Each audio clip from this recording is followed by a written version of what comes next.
From UFOs to psychic powers and government conspiracies, history is riddled with unexplained events. You can turn back now or learn the stuff they don't want you to know. A production of iHeartRadio.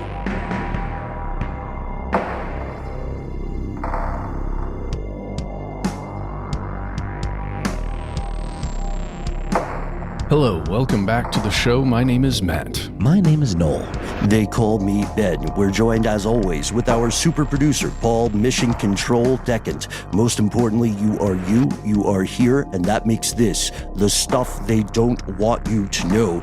Tonight, fellow conspiracy realists, we are exploring the story of the Boy Scouts. It's an international youth organization originally founded ostensibly to teach morality, ethics, and preparedness to young males in the United Kingdom, and then it expanded to the US, and now it exists in multiple other countries. Two caveats before we dive in. We have our own individual backgrounds of involvement with scouting to one degree or another, and as such, we may have some biases here. We were just talking off air a little bit about some of our respective backgrounds. I think we got some Webelos, some former Cub Scouts in the crowd. Is that correct? Yeah, I'm kind of losing track of the, I guess, the hierarchy. But I think I may have been a Cub Scout. Is Webelo even still a thing? Is that real? I think I threw that term out because I remember seeing it on Leave It to Beaver or something. No, that's a real term. Yeah. Okay. Yeah, it's also a very memorable word. Yes, it is. Like when Wachovia was a thing, that was an easy bank to remember because it sounded like a sneeze in a foreign language. And Matt, you were a Cub Scout, you were saying, for a time? Yeah, I was for quite a while. Did a lot of stuff with my dad and with just a local troop. It was really good. The levels, by the way, are tenderfoot. Second class, first class, star, life, and Eagle. That's it. Where's Webelo fall into it? I'm sorry. I didn't hear Webelo. That's when you get down to like the Cub Scouts. Yeah, scouts who are Cub Scouts in fourth grade have to get Webelo's like a rank. You get Webelo, and then you get to Arrow of Light, and already we see the nomenclature and jargon common to cultic organizations. Yeah, this a little culturally appropriative as well. Very much so. And we're about to learn about some of that history before we dive into tonight's unfortunate, completely true and ongoing conspiracy. The second caveat: tonight's episode contains depictions and descriptions of abuse. As such, this may not be suitable for all audiences. Here are the facts. The Boy Scout movement is founded back in Great Britain, street name the United Kingdom, in 1908 by a guy named Robert Stevenson Smith Baden-Powell. Baden-Powell would later become Lord Baden-Powell. That's how he's known in scouting in their origin stories. He was a British Army officer and author. In 1908, inspired by a conversation with an American, he wrote a book called Scouting for Boys, a handbook for instruction in good citizenship. I hold in my hand here one of the many iterations or descendants of that, the Boy Scout Handbook. And for listeners out there, since you can't see, I would describe this as a dog-eared copy. Quite worn. Yeah. Mm-hmm. Yeah. It's been through a lot. It's been to many places. And this guy, Baden-Powell, beat me here, Paul. He's kind of a piece of check out the Behind the Bastards series on him from our good friend Robert Evans. We're not going to go too much into Baden-Powell's history, but we will tell you how the Scouts, the BSA, Boy Scouts of America in particular, came to be. To that point about appropriation, yes, this book and the scouting movement overall was inspired by interactions Baden-Powell had with an artist, illustrator, author named Ernest Thompson Seton, Seton, lest we fall into wordplay. Ernest, by the way, his original name was something like Ernest Evans Thompson, something like that. Anyway, this guy in Connecticut, he had created a similar group called the Woodcraft Indians, a predecessor to Boy Scouts of America.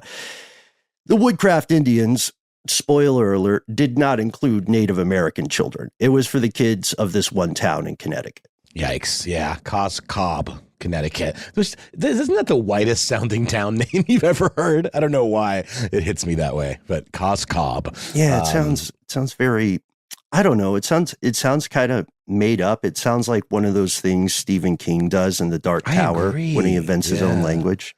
100%. And, there were some skills, some outdoorsy kind of survivalist kind of skills for foraging and finding water and, things that you would need out in the wilderness. And also, I believe a little bit of woodworking, carving, things like that, right? Yeah.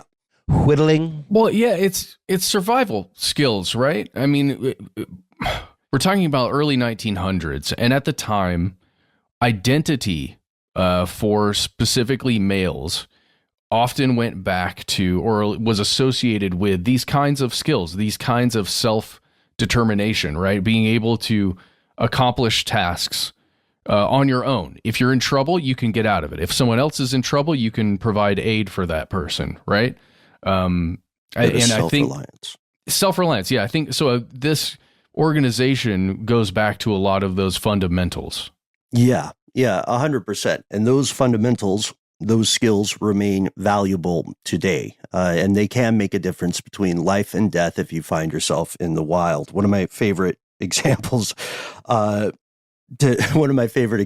I mentioned on air in the past, is had a tremendously wonderful, very strange, eccentric scoutmaster. My scout troop was all ex-military, law enforcement, and one of the first things that they one time they told us, they said, "Okay, you wake up, you find yourself lost in the woods. You don't have anything but what you have on you now. What's the first thing you do?" And we had all these answers, right? Like build a shelter, try to build a fire, try to orient ourselves, figure out where north-south closest civilization is, find water, of course. And he said, "No, idiots. The first thing you ask yourself is, what did you do wrong to end up in the woods like this?" And that's a pretty hardcore question to ask some 11-year-olds. But yeah, they were about that life. You mean why is God punishing me like this? Right, exactly. Okay. And this Woodcraft Indians thing, this movement that Satan makes, it's a bit of a different vibe from the Scouts, partially because it becomes co-ed, but also because it advertised itself as, while it was oriented toward children, it was open to, quote, children between the ages of 4 and 94. So anybody in this town, in this neighborhood of Greenwich, could come hang out. It's like Legos.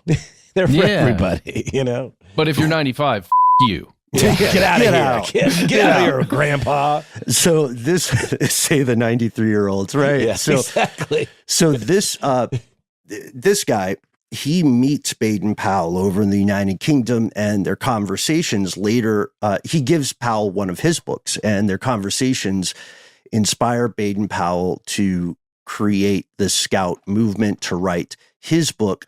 And Satan, for a time, merges the two organizations, Woodcraft Indians, Scouting. They merged to create the Boy Scouts of America. Satan actually, I think they had a falling out later, but Satan wrote the first Boy Scouts of America handbook, the early version of this copy I held up earlier. The Woodcraft thread, though, you guys, it's fascinating because I was digging some more into it. Once you get to the more adult side, the grown-up side, it gets into esoteric magic and neo-paganism. Like directly? Yeah. The Red Lodge. And what is that? Well, that's some Twin Peaks stuff, right? Right. It feels like it. For sure. You mentioned, Ben, I think maybe it was off mic, just that some of your scout training felt a little on the militaristic side. And it is interesting that some of the early ideas for this kind of training and these type of skills and the merging that you just mentioned did come from drills for training cavalry soldiers, right? It's an interesting component that I was not personally aware of. Yeah. And that logic makes sense for LBP, Baden-Powell, because this guy, like mentioned, he used to train cavalry in his time as a British military officer. And one of the big components of training those guys was the woodcraft, forestcraft, the survival skills, right? This book takes off in the militaristic environment of Great Britain at the time, because the boys want to be heroes, right? The little kids want to grow up and fight for God and country and so on. And that's a tendency that continues to some degree in the modern day. So Baden-Powell says, all right, I've got this idea where I can teach these kids skills they will need later when they inevitably join the army, because it's just a given that they will, unless they have some sort of physical or moral failing. Well, but it's also very strange because the U.S. has no compulsory military service, right? You don't have to go to the military at all in this country, unless you get drafted during a time of war when a draft gets instituted, right? So during like the Vietnam War, or, as you got into a world war, there was a World War II draft, right? It's interesting with the world wars, both in the United Kingdom and in the U.S., because even if there was not a draft, or even if a draft did not apply to you, conscription, it was considered a deep moral failing to not contribute to the larger effort. And so, well, I guess what I mean is if you didn't join the ROTC, right, or some other youth organization where you're going to be prepared for battle or to learn those skills that you would learn in one of these other organizations, you're not going to know that stuff unless you've got, family, like a family friend or a father or somebody who is teaching you that stuff one-on-one. So the BSA and, these other organizations we're talking about right here, it's almost a stand-in for exactly what you're talking about, Ben, the preparation prior to either military service or the need to fight or, help people during a time of conflict. Yeah, and to answer your question directly, the U.S. did have military conscription during World War II. The most recent military conscription from the U.S. was, of course, as we remember, the Vietnam War. That hasn't occurred since. And one of the hot take reasons that the draft has not occurred after that is, in some degree, it's due to accelerating economic inequality, which makes the military increasingly the only viable option for a lot of American citizens. Precisely. I think it's worth noting in many of the successful democracies across the world, children, as they become adults, are required to join some kind of military training and, become certified in a bunch of different levels before they get to become adults, basically. And I'm not against it. I'm going to be honest with you. I'm not against compulsory service. I would extend that. I mean, in theory, I'm not opposed to it. I would extend that to say if you are a member of Congress, if you are a political leader, a member of parliament or whatever, and you vote for a war, you should have to go too.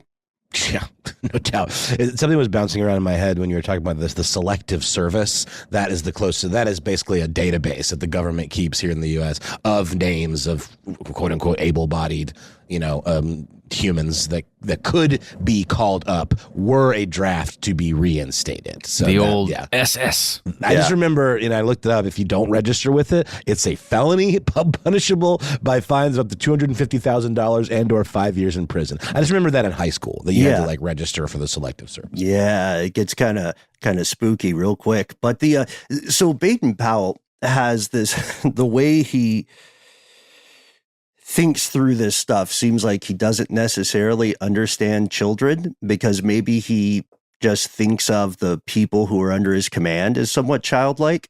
His idea is like, naturally, the children will organize themselves into small subgroups. I imagine 6 or 7, and they shall choose a leader. The boy will be the patrol leader, and they will train in tracking and reconnaissance and signaling. And they will pass the conch shell around. That's exactly. Yeah. There shall be no Lord of the Flies, right? Like, he's clearly underestimating the inherent savagery of human beings. Yes, dude. Man. Because, I don't know. People are crabs in a bucket. Oh, I like that. It's true. I mean, okay, so we can already see the premise here is ideological. It is militaristic, and there is a logic to it. there's a strong argument that Baden-Powell is ultimately he sees himself as saving time for future military commanders. It's kind of like how you see English teachers in college saying, I wish these kids had been taught the fundamentals of language and syntax and grammar before they came to my class. So he's thinking, if these kids grow up already knowing these basic survival traits, once they enter the military, which again, they inevitably will, then they'll be that much more capable, that much more quickly. That's the origin story. It's brief, it's high level, a lot of it's accurate, but it doesn't tell the whole truth. Because if we fast forward through the origin of scouting, through the decades to the modern day, we see the Boy Scouts of America becomes a runaway success. It's one of the largest youth organizations in the country. As recently as 2017, it had 2.3 million kids, almost a million, like 900,000 something adult volunteers. And if you are doubtlessly, some of our fellow conspiracy realists listening now, you have been in scouting, so you understand that it doesn't necessarily end when people age out, whether or not you get, or when you get the Eagle Scout rank, then you can continue on to other related things, Explorers Club, Order of the Arrow, etc.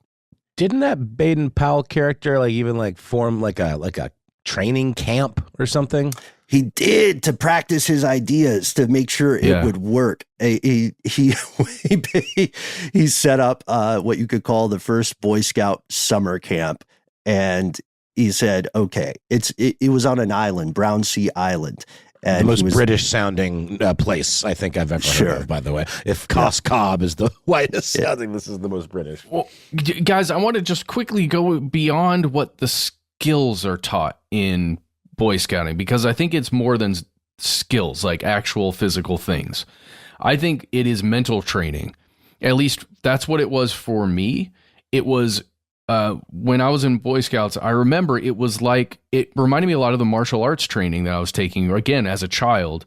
It was about discipline. It was about how to act around other people, how to think about other people, how to treat other people, right? It was almost a mindset training system. Indoctrination, but at the same time, it was indoctrination, I guess, but I hold dear the things that I learned in Boy Scouting about how to treat other people and how to, I don't know. I wanted just really quickly, I was watching this documentary that we're going to talk about in a minute, but it had a clip of George H.W. Bush speaking to, I guess it was a large, it was probably one of the National Boy Scout events that occurred back in Jamboree. Probably the early 90s. Yeah, it's probably Jamboree. It's exactly right. I'm just going to read this quote because it reverberated with me so much listening to him say it on my tiny little iPhone screen that I got emotional because I remember hearing this, right? It's like, I remember these things being told to me kind of over and over again. This is what you are. This is how you should be. This is how Boy Scouts are. This is how we are. I'm just going to read really quickly. Quote, "Your Scout law commands you to be trustworthy, loyal, helpful, friendly, courteous, kind, obedient, cheerful, thrifty, brave, clean, and reverent." And this is like golden rule type stuff. It smacks of almost like a religion. It's very interesting. The recitation of the Scout oath code stuff you have to say all the time, you know? Yeah, but it's like, I guess it's what you're saying, Ben, like being indoctrinated, but at the same time, but it's good. It feels good. Those are all good things. This is a good idea. I mean, I inherently don't have any problem with any of this but as in it there, stands. But in there, the words obedient, right, are in there. That's true. Reverent, helpful, courteous. I don't know. There's some of it, as we get into the story, like I start to see the cracks in the vision I had of it, right? The language of submitting to authority. Yeah. That's what it is. That's part of it. Yes. You can be physically self-reliant, but you must consider yourself morally and ideologically reliant upon a hierarchical organization. Mm. So that's the truth of it. And For decades, this organization was plagued by rumors of physical and sexual abuse. In full transparency, probably due to the unique and somewhat militaristic nature of the organization I was part of, physical abuse was not uncommon, or what would be called physical abuse today. What's more, the survivors of different troops and survivors of time in the BSA alleged for years and years and years that the Boy Scouts of America was aware of a huge, ongoing, intergenerational problem with abuse. And yes, folks, the worst kind, the kind you're thinking of. And further, that the Boy Scouts of America conspired successfully to cover it all up. What do we make of this? We'll tell you after a word from our sponsors.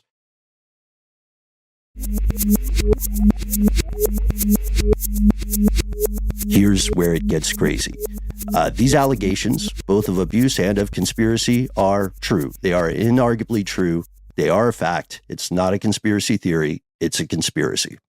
Which is crazy considering that it was almost like, not almost. I just remember growing up and just hearing off-color jokes, really tasteless jokes about like Boy Scout troop leaders, molesting children. Like, ha, it's something creepy about grown adult men being in command of all these young boys. See, also youth pastors. Yeah. 100%. And priests. And we're going to see this. There's some pretty striking parallels there in terms of abuse by figures of authority and absolute betrayal of trust. Mm-hmm. And in recent decades, multiple individual cases of abuse have reached U.S. courts.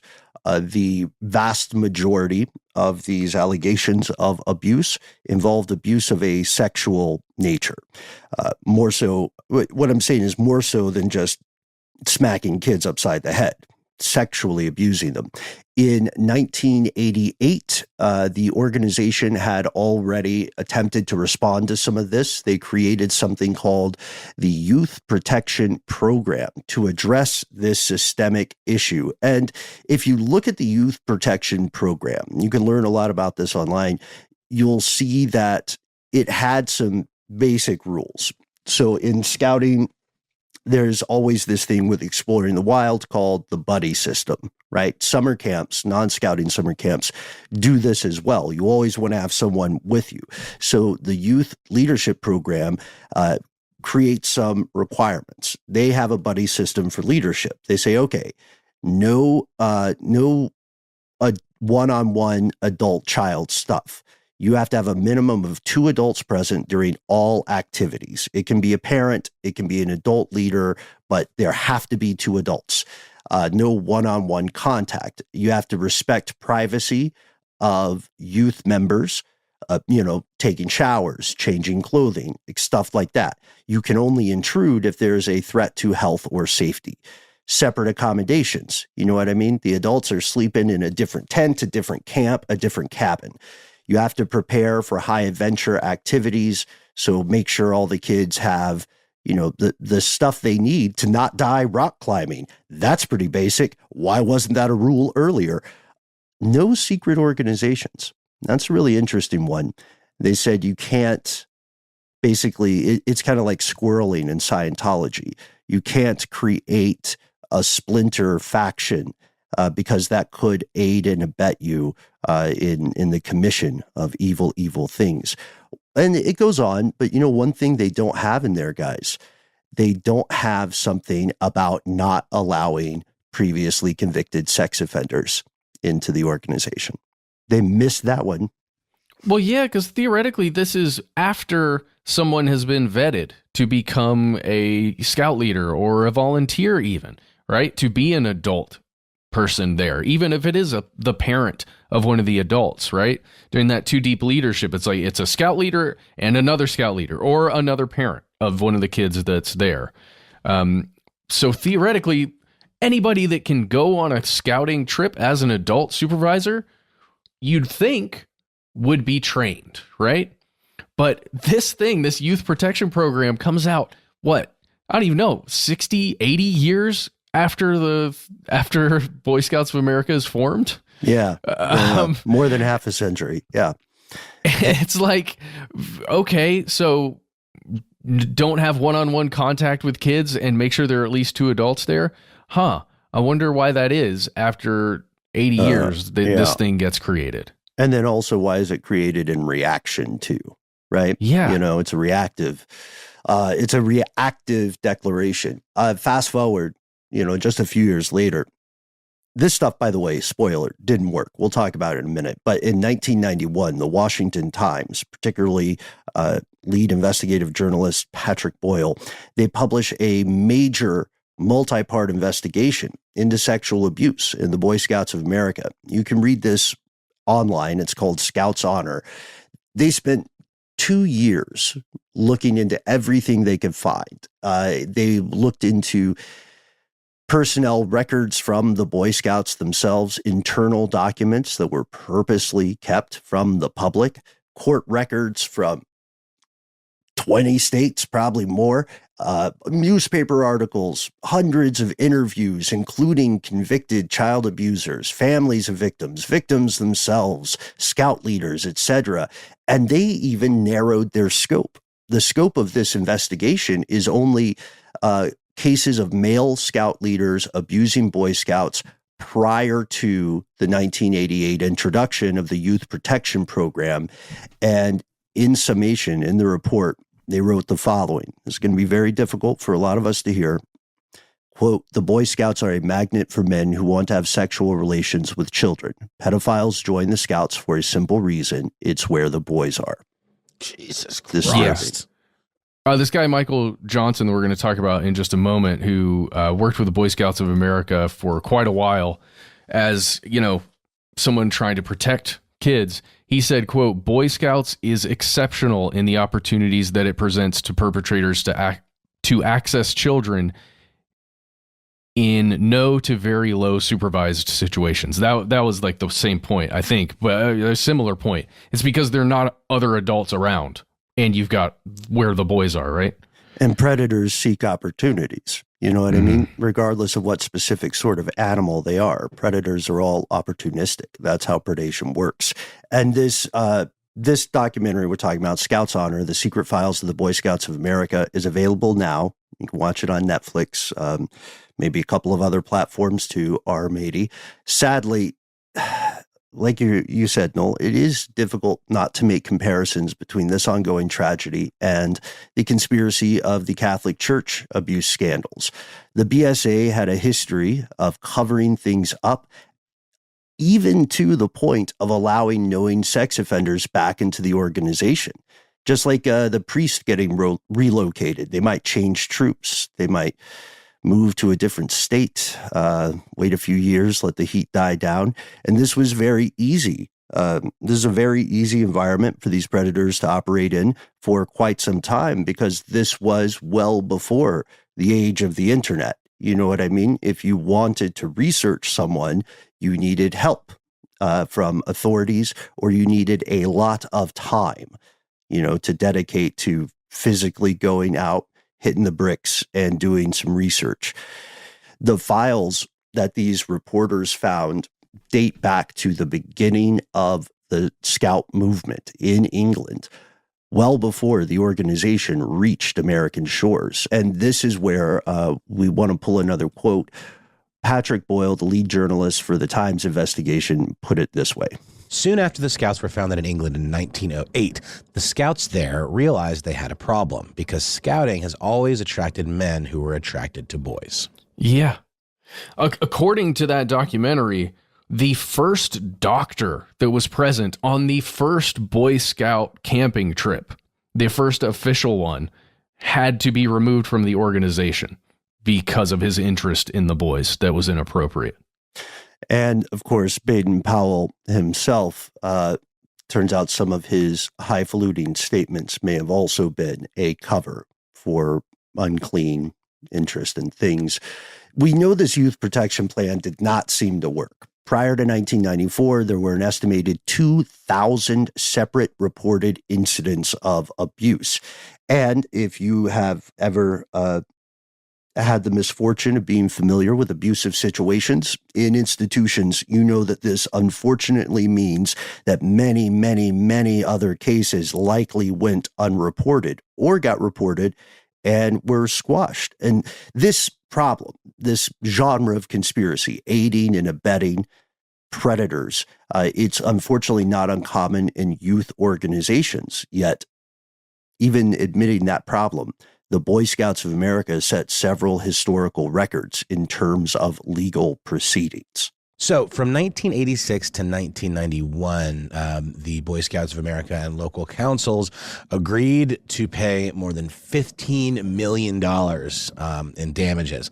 And according to this investigation from Washington Times, the actual payment is likely a whole lot more. And that's because the BSA sometimes agreed to pay individual damages only if the payments were kept under wraps. Which doesn't, is that a thing you can do? I guess it is. It's kind of common in these sort of settlements. A confidentiality clause may be required by insurers. Yeah. Wow. It happens in companies as well. Outside of child abuse, they might say, and they admit no wrongdoing, right? Right. Like they admit no wrongdoing, and there's a gag order essentially. Yeah. Yeah. Of course. Exactly. And continuing on, in 2010, a jury ordered the BSA to pay $18.5 million to a former scout who was abused in the 1980s. This was the largest punitive damages award to a single person in a child abuse case in the entirety of U.S. history up to that point. Let's talk about a little bit about how in the heck does an individual who ends up abusing a kid that gets the Boy Scouts of America involved in a lawsuit like that, what happens to that individual person? Like, generally there are going to be criminal charges against somebody if it actually goes that far, right? That would be more the case now, but previously there was a statute of limitations for abuse cases as well as for sexual assault cases, and changing those laws has been of tremendous benefit to survivors, and I would argue to American society as a whole. But it still doesn't fix things. And these are just a few data points. It would be an entire series. Beyond even what the Washington Times did to name every single case here. There are countless other incidents, and we're not being hyperbolic. When we say countless, we mean you cannot count them literally, because a lot of these went unreported, or they were reported and then covered up by local authorities, many of whom were in some way affiliated with scouting. Because, you're the police chief, right? You know the scoutmaster. Heck, he's a scoutmaster on the weekend. He works for you during the week. Or you're in like the Elks Club together or something, I mean, especially in these smaller communities, there would be some real cross-pollination, with these types of folks. Power structures can be Venn diagrams, right? Especially in small towns. And so the question then becomes similar to the question posed about the Catholic Church. How did this happen? How did such a large, enormous organization with such a storied history go so far off the rails into the realm of the evil and the unclean? I mean, think about it. Politicians, senators, congressfolk, athletes, astronauts, some of the most prominent members of American society and indeed global society grew up in the Boy Scouts. Congress has had official authority over the organization since 1916, when the Boy Scouts got congressionally chartered. So the most powerful people in the nation, ostensibly, were able to keep an eye on it. Yet Congress never investigated thousands and thousands of claims. And that's just the ones who made it to the attention of Congress. Local municipalities never investigated far, far more claims. You know what? It's similar to, it's got True Detective Season 1 vibes. Right? We're not saying murder, but we are saying horrific abuse. And, to your point, Noel, people who all know each other, who hang out in the same back rooms, say, we don't want to make this a problem. It's not necessarily the sense you can get from looking at all the research that has come out is less that the Boy Scouts were, steepling their fingers and saying, yes, let's ruin the lives of children. And it was more like they were saying, we've got a brand. We've got a brand that is profitable, and we need to protect that brand. So let's airbrush some of the inconvenient history. And it seems they miscalculated just how much of that evil history there was. Does that seem off base? I don't want to over dramatize this. No, I don't think it's possible, frankly. I think the drama of the reality of it is bigger than anything one's imagination could conjure. Thanks, man. I mean, we should also really thank, again, the folks at the Washington Times and Michael Johnson, who you mentioned earlier, Matt, for speaking out. This guy wrote a letter in 2021. He was the leader of the organization that was supposed to investigate and prevent this stuff. And in 2021, he writes directly to Congress and he says, the Scouts are unsafe for children. Please, please do something. Yeah, he's literally the guy that's supposed to write the rules. He was hired as a Plano, Texas officer who specifically specialized in child sex abuse. And the Boy Scouts of America brought him in to basically run their youth protection program, to hone this whole thing. And they kind of held him back the whole time. And they said, hey, we don't have any kind of, guidelines for how to protect youth or anything like that. Only for him to find out that some Boy Scouts of America person did help create the official national youth protection guidelines, like for the United States government. Mm-hmm. And found out that the person who was part of the Boy Scouts, who was officially cited on that document, was his boss, who told him they don't have any kind of youth protection document. But then his boss goes on to tell him, oh, no, well, they put my name on it because the actual guy who helped write it from the Boy Scouts of America, he got picked up on child sexual abuse materials, right? That stuff. And his name was Douglas Smith, and he ended up going to prison for child sexual abuse materials, right? And there's an article you can read. Here's the title. You can look it up. Boy Scouts executive surrenders in Fort Worth on a child pornography charge. And Michael Johnson was serving. He was not a spring chicken at this. He had been serving as the youth protection director for a decade, right? And he was begging Congress to act. Congress left this on red. And the more people investigated, the more unclean things they found. Scout records. This came out in a court case where an abuse survivor, his lawyers were able to have the courts compel the Boy Scouts to share records that had not made it to the public previously. And as people were looking into these records, they discovered something called, alternatively, it's been called the red flag files, the confidential files, or later it was called the ineligible volunteer files. Had very disturbing details on hundreds of Scout leaders banned from the organization and sometimes let back in, banned for sexual misconduct from 1975 through 1984. And then another list came out from the BSA with more than 350 adult males banned for sexual misconduct from 1971 to 1986. They're called the secret files. To be fully transparent here, want to thank the LA Times. They have compiled a searchable database, which is available online for free. You can look state by state, city by city, often, but not always troop by troop. You will see that the names of the perpetrators are not always present. Sometimes it's like person number, blah, blah, blah. And, the scary thing about it is if you were in Scouts and you were not subjected to this abuse, you're probably going to be surprised and chilled by the fact that this database will likely show a Scout troop near where you grew up, where something like this happened. Yeah, that it's that widespread and what's the word? Foundational, almost. What's the word? Like when something Prevalent? is like, yeah, but even more so, almost like it's, oh God, it's this culture, this climate. You know what I mean? It's like something that's ubiquitous and within the organization itself, like at the very root of it. It's wild. And it's mission critical to note this organization went to pretty extreme lengths to prevent parents, law enforcement, literally any other outside authority from seeing these files. They were under lock and key in the national headquarters because they were bad for business.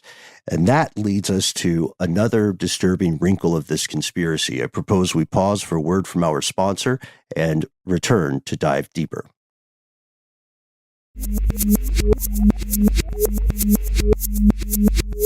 And we have returned. This culture of secrecy and abuse becomes increasingly disturbing. We realize something that I, as an Eagle Scout, was not aware of for quite some time. The Boy Scouts of America actively lobbied against child sexual abuse laws.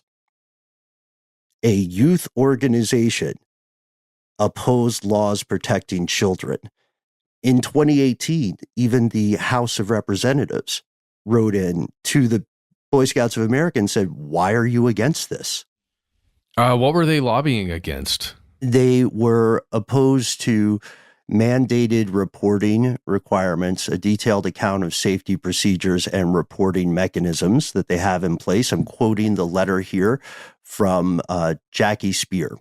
And this was sent in 2018. You can read the letter in full. They were basically opposed to Congress looking for what they call a look-back window, a short period of time where victims of child abuse can file suit despite a state statute of limitations. Wow. So they were anti-reporting requirements and anti-extension of statute of limitations. And so essentially the Scouts are attempting to, or at least it's the allegation here is that the Scouts are attempting to shield, like as an organization, individual abusers.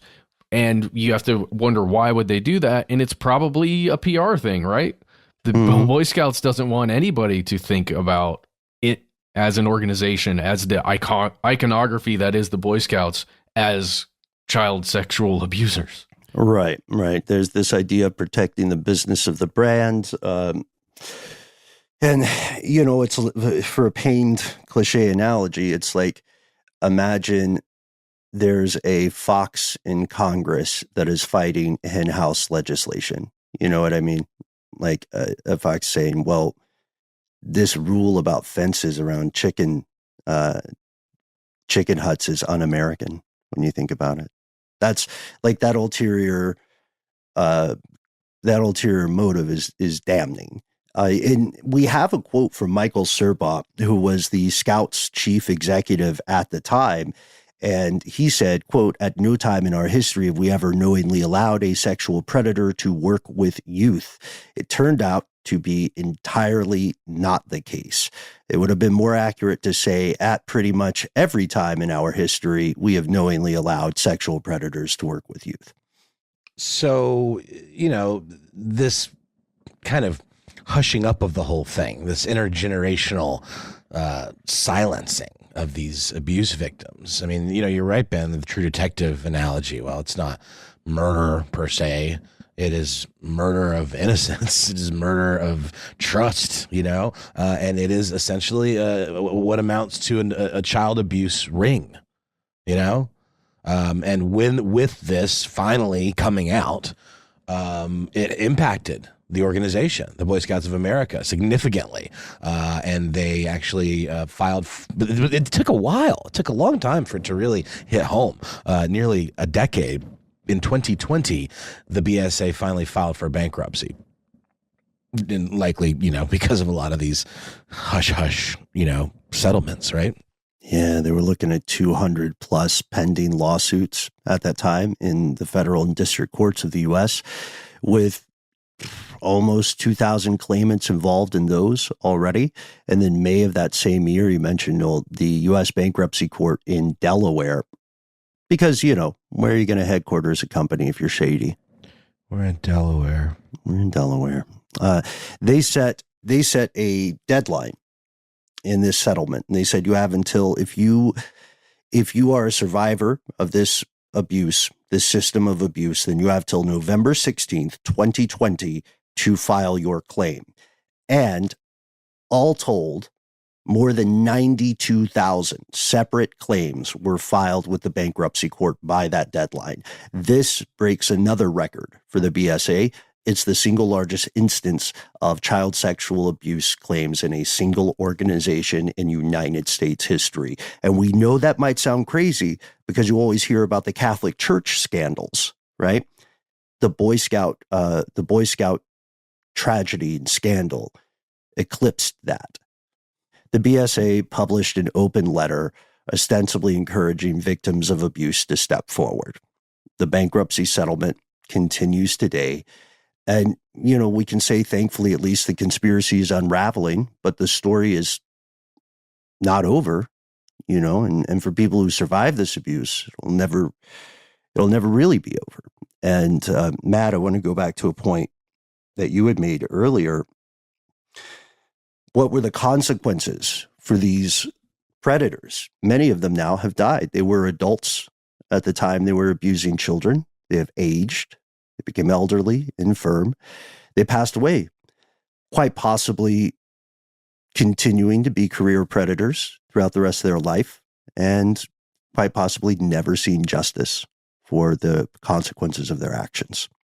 Oh, absolutely.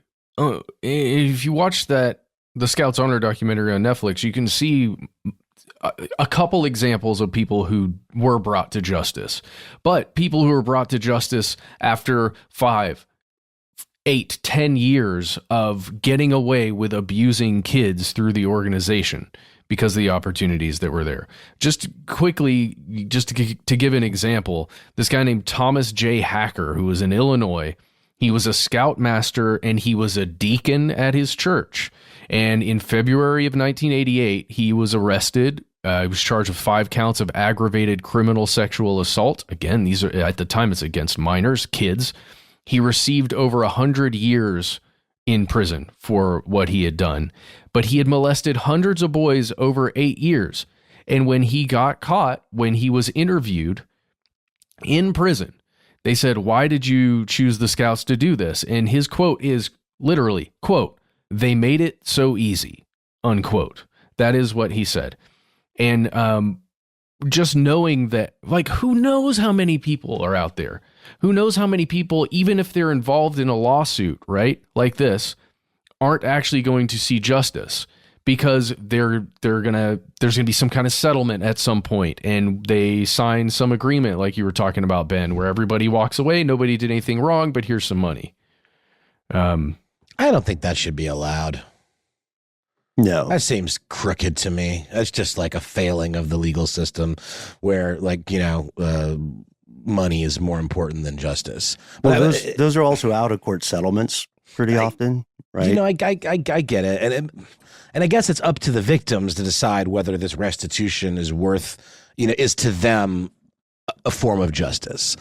But it just doesn't feel like that to me, I don't know. Well, let's talk about over the years, why somebody wouldn't get called out for abusing, right? That the power dynamic that we've talked about so often on this show that exists between somebody who's functioning as a scout leader and, let's say, a deacon at their church. And then when a child is accusing this person who is to everybody else a leader in their community. Dude, I think what I'm not articulating well enough what I'm trying to say about settlements. To me, the problem here is these settlements and the hushing up of all of this legally, I guess, is a pattern. And you think if it happened enough times, they'd be like, I think we're doing a disservice to future potential victims, Yeah. That's what I mean when I say it shouldn't be allowed. And this type of, it's just, God dang. One would think. Yeah. And we'll provide resources toward the end of the show here tonight. In December of 2021, the BSA and their insurer, the BSA Insurance Reserve, agreed to pay $800 million into a survivor fund created to give settlements and financial compensation and hopefully closure to survivors. The very next year, in 2022, the BSA upped the price, agreeing to pay $2.4 billion into the same fund, with payments set to roll out in September of 2023. This year, as we record this, the total estimated settlement appears to round out to about $2.46 billion. 86% of the survivors in the claims approved of this. And just last month, payouts began. Reuters has a good summation of it. The initial payments were sent to 7,000 claimants who, and this kind of bothers me, who chose something called the quick pay option under the BSA bankruptcy plan. These 7,000 folks who chose the quick pay option receive $3,500 without going through the lengthier evaluation process that awaits the majority of people who filed claims. So you heard that right, folks. $3,500. That is the price put on the trauma. Doesn't seem like quite enough. What is? Exactly. There's a retired bankruptcy judge named Barbara Hauser, and she and her team are in charge of this process. They say the entire settlement process is going to take years at least. Individual abuse survivors are expected to receive between $3,500 to $2.7 million, depending on how their claims are assessed. And not everyone is happy with this plan, to be clear. There are two separate groups that raised a pretty salient point.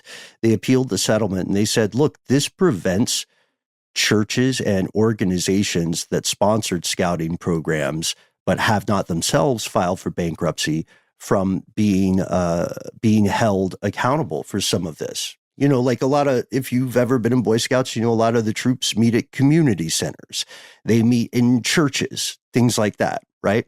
So these groups who are objecting to the settlement are saying they feel that some of these affiliated organizations who may have aided and abetted the conspiracy and abuse are getting off the hook because the bankruptcy settlement says you're going to release any claims against alleged partially responsible organizations or organizations that contributed to the Boy Scouts or contributed to the settlement. And sadly, there are a lot of places that appear to have turned a blind eye over the years. It does seem that the stuff they don't want you to know about the Boy Scouts continues in the modern day.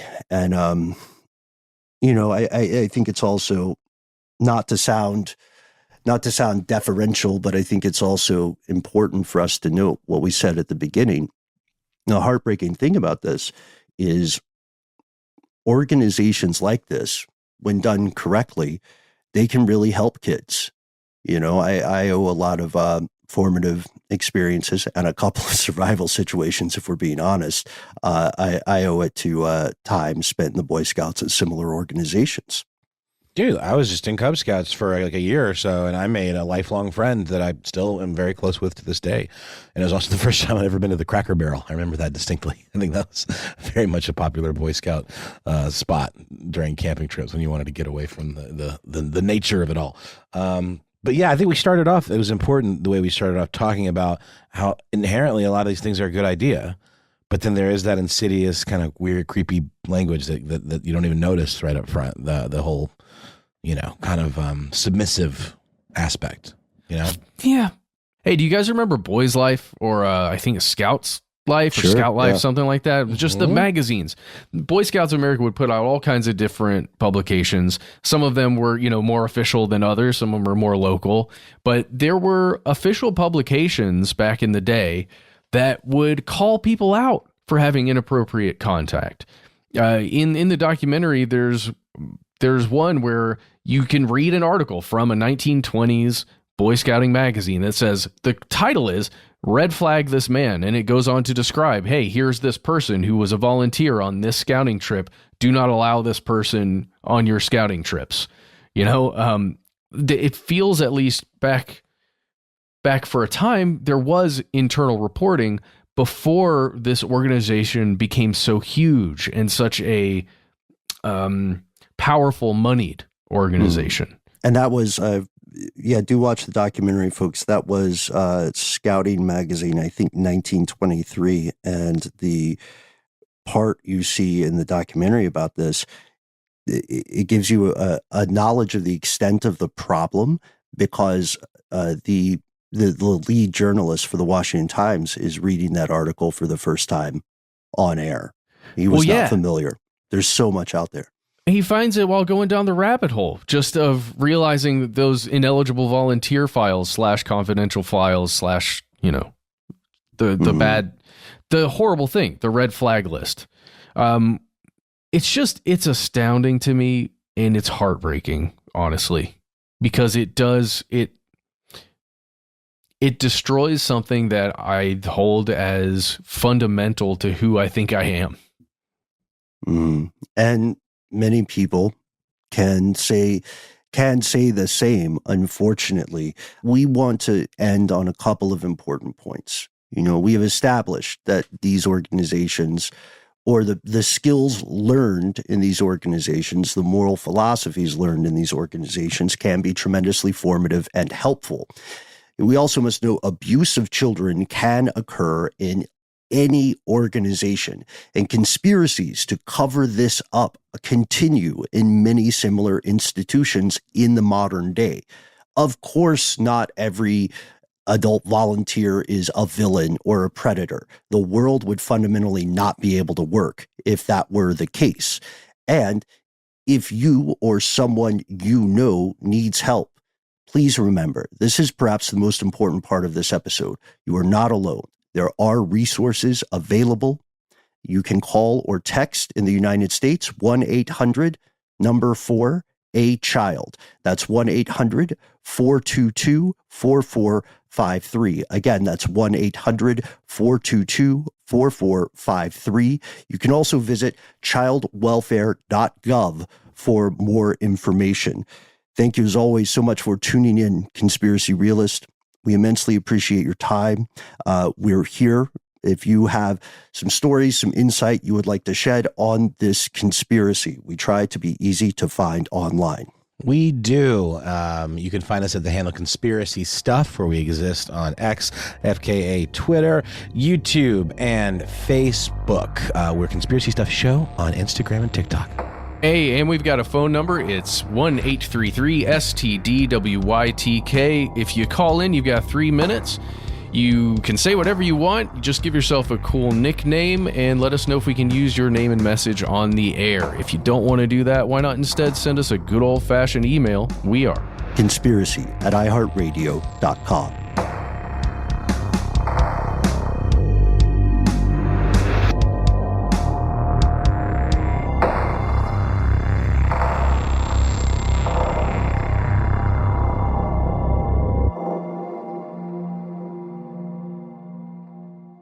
Stuff They Don't Want You to Know is a production of iHeartRadio. For more podcasts from iHeartRadio, visit the iHeartRadio app, Apple Podcasts, or wherever you listen to your favorite shows.